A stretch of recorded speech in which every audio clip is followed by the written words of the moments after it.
Cuando piensas en la yakuza, seguramente imaginas tatuajes intrincados, katanas brillando en la penumbra y reuniones en bares de Osaka llenas de humo de cigarro. Pero la verdadera fuerza de los clanes criminales japoneses no estuvo en los cuchillos ni en los puños, estuvo en el dinero. La yakuza entendió antes que muchos gobiernos y corporaciones que el poder no se ejerce solo en la calle, se construye en los balances, en las propiedades, en los préstamos y en las alianzas con bancos y políticos. Su historia no es solo la de una mafia exótica, sino la de un sistema financiero paralelo que, durante décadas, se infiltró en la economía japonesa hasta parecerse demasiado a cualquier multinacional respetable. La yakuza tiene raíces que se remontan al siglo XVII, cuando grupos de mercaderes ilegales y jugadores organizaban redes de protección en un Japón aún feudal. Lo que empezó como bandidaje y contrabando fue transformándose con el tiempo en una organización con códigos rígidos y jerarquías definidas. Para el siglo XX, los clanes más poderosos ya no eran simples delincuentes. Eran empresarios con inversiones en bienes raíces, construcción, entretenimiento, deportes e incluso en mercados financieros. Habían convertido la violencia en capital y el capital en poder político. Uno de los momentos clave en esta transformación ocurrió tras la Segunda Guerra Mundial. Japón estaba devastado, ciudades enteras destruidas, industrias arrasadas, un pueblo empobrecido. En ese caos, la yakuza ofreció algo que el Estado no podía dar de inmediato: liquidez y organización. Proporcionaron préstamos a comerciantes, controlaron mercados negros de alimentos y materiales y establecieron redes de distribución que sustituyeron a la economía formal. Lo que para muchos fue oportunismo criminal, para ellos fue el inicio de un imperio económico. La historia del dinero enseña que donde hay vacío de poder, aparece alguien dispuesto a llenarlo. En Japón, ese alguien fue la yakuza. Con el auge económico japonés en las décadas de 1960 y 1970, la yakuza supo reinventarse. Mientras el país se convertía en potencia industrial, ellos se infiltraban en la construcción, la banca en la sombra y la especulación inmobiliaria. Grandes proyectos urbanos de Tokio y Osaka pasaron por sus manos, disfrazados de contratos legítimos. Invertían en empresas legales, obtenían acciones, colocaban testaferros en consejos directivos. Su modelo dejó de ser solo criminal, era corporativo. Los clanes creaban conglomerados tan complejos que incluso los reguladores no podían distinguir dónde terminaba la mafia y dónde empezaba la empresa. Era el capitalismo explicado en su versión más cruda. Un sistema que no castiga al poder económico, aunque provenga de lo ilícito, siempre que sepa disfrazarse de respetabilidad. El dato que más sorprende es que durante gran parte del siglo XX, la yakuza no operaba en las sombras como la mafia siciliana. En Japón, sus oficinas estaban registradas, tenían placas en las puertas y hasta tarjetas de presentación. Eran mafiosos con membrete. Esa legalidad informal les permitió relacionarse con políticos, banqueros y corporaciones. En los años 80, en pleno auge de la burbuja inmobiliaria japonesa, algunos clanes llegaron a controlar bloques enteros de propiedades en Tokio. Su capacidad de presión era tal que podían hundir o rescatar a empresas con un simple movimiento de capital. Lo fascinante es cómo los clanes yakuza entendieron el principio básico del dinero y el poder. La violencia da miedo, pero el dinero da legitimidad. Podían intimidar con tatuajes y amputaciones de dedos, pero lo que realmente les dio control fue su habilidad para convertirse en actores financieros. Pasaron de cobrar cuotas en mercados callejeros a gestionar activos multimillonarios, y en ese tránsito crearon un sistema paralelo que funcionaba como banco, inmobiliaria, aseguradora y corporación al mismo tiempo. Para entender cómo la yakuza pasó de los callejones de Osaka a los rascacielos de Tokio, hay que analizar sus mecanismos financieros. Uno de los más básicos, pero a la vez más efectivos, fue el préstamo usurero. Mientras los bancos japoneses tradicionales se mostraban reacios a financiar a pequeños comerciantes, artistas o incluso empresarios arriesgados, la yakuza estaba dispuesta a hacerlo, con intereses desorbitados. A cambio, obtenían algo más que dinero: lealtad, influencia y un acceso privilegiado a negocios emergentes. En la práctica, operaban como una banca paralela que ofrecía liquidez inmediata cuando la economía formal cerraba la puerta. En los años 70 y 80, con Japón en pleno auge económico, el dinero yakuza se mezcló con la fiebre inmobiliaria. Los clanes compraban terrenos en zonas estratégicas, inflaban los precios y luego revendían con enormes ganancias. No eran operaciones clandestinas. Se disfrazaban de transacciones legales con intermediarios, empresas pantalla y alianzas con constructoras. La burbuja inmobiliaria japonesa, que explotó en los años 90, no se entiende sin la participación de estos grupos.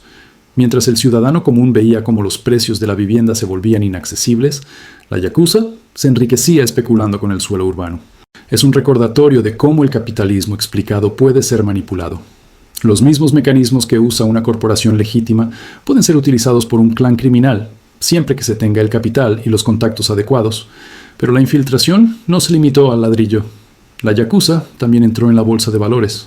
A través de testaferros y empresas vinculadas, compraban acciones de compañías en dificultades. Con una combinación de amenazas e inversiones estratégicas, lograban asegurarse puestos en consejos directivos. Así nacieron los famosos Sokaiya, mafiosos especializados en chantajear empresas cotizadas. Su método era simple. Compraban una mínima participación en una compañía, asistían a las juntas de accionistas y amenazaban con revelar escándalos si no recibían pagos o favores. Era un secuestro corporativo en cámara lenta, pero perfectamente enmarcado en la legalidad de la bolsa. Las conexiones políticas también fueron fundamentales. Durante décadas, partidos como el Liberal Democrático, que gobernó Japón de forma casi ininterrumpida, mantuvieron relaciones ambiguas con la yakuza. En algunos casos, recibían donaciones disfrazadas, en otros utilizaban a los clanes como fuerza de choque en campañas o como mediadores en conflictos laborales. La frontera entre crimen y política se volvía difusa. Para los políticos, tener a la yakuza de su lado significaba votos y control social. Para los clanes, significaba protección judicial y acceso a contratos públicos. El sistema financiero explicado en clave japonesa mostraba que la legalidad es flexible cuando hay suficiente dinero en la mesa. Lo sorprendente es que la yakuza operaba con un nivel de transparencia peculiar. Sus oficinas estaban registradas, sus jefes aparecían en prensa y en muchos barrios eran vistos como parte del tejido social. Organizaban festivales, ayudaban en desastres naturales y mantenían una especie de contrato social con las comunidades locales. A cambio, seguían expandiendo su poder económico sin ser perseguidos con la dureza que uno imaginaría. No eran invisibles, pero tampoco intocables. Ocupaban un espacio gris donde podían ser criminales y empresarios al mismo tiempo. La clave está en que supieron jugar con la dualidad entre ilegalidad y legitimidad. Cuando el sistema financiero oficial fallaba, ellos ofrecían soluciones rápidas. Cuando el Estado necesitaba controlar sectores, ellos eran intermediarios. Y cuando las corporaciones buscaban mano dura o capital flexible, recurrían a la yakuza. Lo que comenzó como un grupo de jugadores y contrabandistas terminó convertido en una estructura corporativa, con influencia en banca, bolsa, construcción y política. Era la confirmación de que el dinero y el poder pueden lavar incluso la sangre de un clan criminal. El verdadero punto de inflexión para la yakuza llegó en la década de 1990, cuando estalló la burbuja inmobiliaria japonesa. Durante los años 80, el precio del suelo en Tokio y Osaka había alcanzado niveles absurdos. Se decía que el valor de la tierra del Palacio Imperial de Tokio equivalía al de todo el estado de California. La yakuza, profundamente involucrada en esa burbuja a través de especulación y préstamos, se benefició mientras los precios subían. Pero cuando la burbuja estalló, dejaron al descubierto el nivel de su infiltración en la economía formal. Bancos colapsaron, empresas se arruinaron y la economía japonesa entró en lo que se llamó la década perdida. Entre los balances que salieron a la luz, aparecieron operaciones sospechosas vinculadas a clanes yakuza, préstamos disfrazados, propiedades infladas y redes de chantaje corporativo. El gobierno japonés reaccionó con leyes más duras.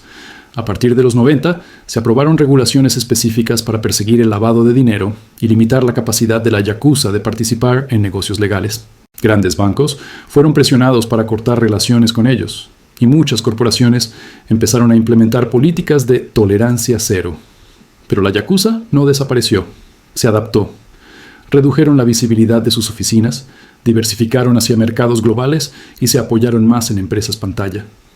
La fachada de mafia legal con oficina registrada dio paso a una red más discreta, pero igualmente poderosa en ciertos sectores. Hoy, la yakuza ya no domina la economía japonesa como en su apogeo, pero sigue siendo un actor relevante. Se calcula que aún controlan miles de millones de dólares en activos, desde bienes raíces hasta inversiones financieras. Han sabido reciclar su poder. En lugar de depender de la violencia explícita, se apoyan en estructuras corporativas y en inversiones internacionales. Algunos informes señalan que parte de sus capitales terminaron en el sudeste asiático, en negocios inmobiliarios y casinos. Otros apuntan a que mantienen presencia en mercados financieros de alto riesgo. El rostro visible de los clanes se debilitó, pero su músculo económico sobrevivió. La lección para el ciudadano común es incómoda. La historia del dinero demuestra que las instituciones financieras no siempre son tan distintas del crimen organizado. La yakuza usó herramientas legales, acciones, préstamos, contratos, para construir imperios criminales con apariencia corporativa. Lo que los hacía peligrosos no era solo la violencia, sino su capacidad para moverse entre dos mundos, el de la calle y el de los consejos de administración. Y en esa ambigüedad encontraron su poder real. En un mundo donde la inflación explicada erosiona salarios, donde los rescates financieros protegen a bancos pero no a ciudadanos, y donde la deuda se convierte en una trampa perpetua, la historia de la Yakuza sirve como metáfora. Nos recuerda que el capitalismo explicado permite que el poder se concentre, aunque el origen de ese poder sea dudoso, y nos obliga a pensar en nuestras propias finanzas personales. ¿Estamos construyendo independencia financiera o estamos, sin saberlo, alimentando sistemas que siempre favorecen a los más poderosos? La Yakuza logró algo que pocos imaginaron: transformar una organización criminal en un conglomerado económico. Y aunque su poder visible se redujo, su historia revela un patrón universal. El dinero, bien administrado, blanquea cualquier pasado. Esa es la esencia de las trampas financieras y de la política global. El crimen puede volverse empresa, y la empresa puede volverse intocable. La historia no se repite, pero si no la entiendes, te aplasta igual. Si esto te incomodó, perfecto. La incomodidad es el primer paso para entender la verdad. Suscríbete y sigamos.